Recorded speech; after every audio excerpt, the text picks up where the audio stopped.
Bonsoir tout le monde, bienvenue pour le débrief du mercredi 2 août 2023.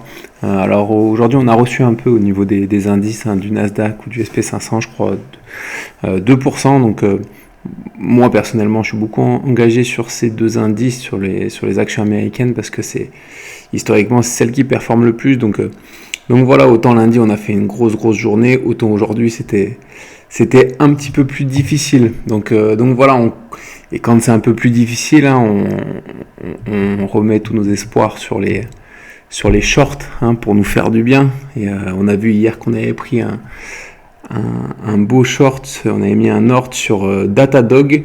Et malheureusement aujourd'hui, Datadog qui snob notre ordre de vente, qui nous fait un flop baissier, du coup on n'est pas pris dans le train.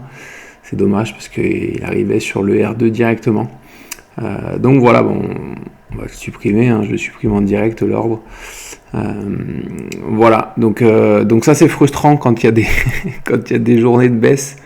On essaye on va tout de suite voir les shorts pour se consoler un petit peu, et quand les shorts, quand nos plus beaux shorts se passent comme ça, c'est toujours difficile à avaler. Donc voilà.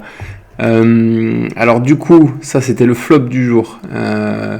La perf du jour HD. Donc on est sorti de position environ au R4,5. Donc voilà.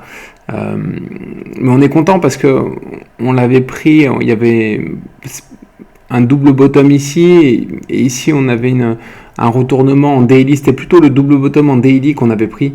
On était rentré sur le pullback là qui était vraiment parfait.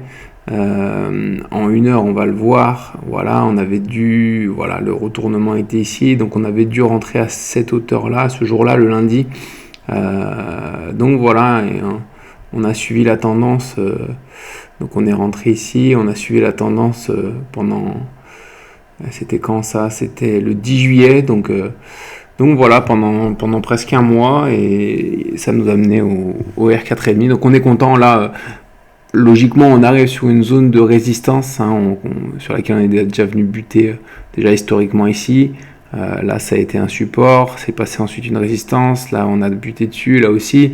Donc là, c'est normal qu'à un moment donné, on retrace un peu. Donc voilà, content d'être sorti à ce moment-là parce que je pense qu'on va peut-être corriger maintenant. Et puis si ça part, tant pis. Mais voilà, on a pris ce qu'il fallait prendre sur Home Depot. Alors du coup pour la pépite de demain, le spot qu'on va prendre, la belle opportunité, c'est MGEE. Voilà, sur le Nasdaq, parce que forcément il y a une correction, donc je pense que c'est le moment de prendre les meilleures opportunités sur le Nasdaq ou le SP500, parce qu'on peut avoir des rebonds aussi qui sont violents en cette fin de semaine. Donc voilà, on va s'exposer. Donc là on a, alors pas grand chose en weekly, mais à part ce sommet là, il faudra faire attention quand on arrivera au-dessus, voilà, à peu près ici, c'est l'objectif du triangle en daily en fait. On a fait un beau triangle en daily, on a cassé par le haut un peu précocement pour moi, mais on voit que on avait un support oblique, et si on le retransmet en résistance, on est dans un beau canal en fait, et on vient de taper sur ce bas du canal. Voilà, on n'a pas encore atteint l'objectif du triangle, donc on espère peut-être rebondir pour ce coup-là. On voit qu'en une heure, on est bien venu rebondir sur le support oblique. Voilà, donc on a placé un ordre là, et puis on va suivre ça dans les prochains jours pour voir comment tout ça évolue, en espérant, bon voilà, on va arriver à peu près sur le haut du support, sur le haut du canal, en même temps qu'on validera à peu près l'objectif du triangle ascendant. Voilà, c'est les 84,4, je suppose, voilà, 84,4 qui correspondent exactement du coup à ce sommet là, donc il faudra faire attention ici. Mais bon, d'ici là on a le temps de prendre 3,5 R, ce serait bien.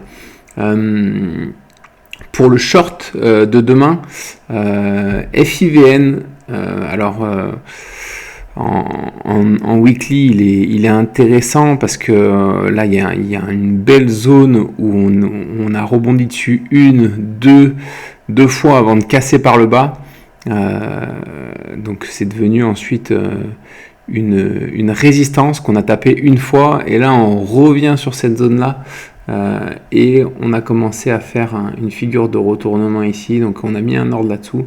Aujourd'hui on a un peu dégusté mais pas assez pour être déclenché, donc on va voir par la suite si on est lancé dans ce trade ou pas. On pourrait rapidement aller chercher le bas de ce grand range, du coup le support au 50, donc qui nous amènerait à notre R 3,5. Donc voilà, on va suivre ça aussi ces prochains jours. Voilà, c'est tout pour ce soir. On se retrouve demain soir pour le bilan de la séance du jeudi 3 août. Bonne soirée, bonne nuit.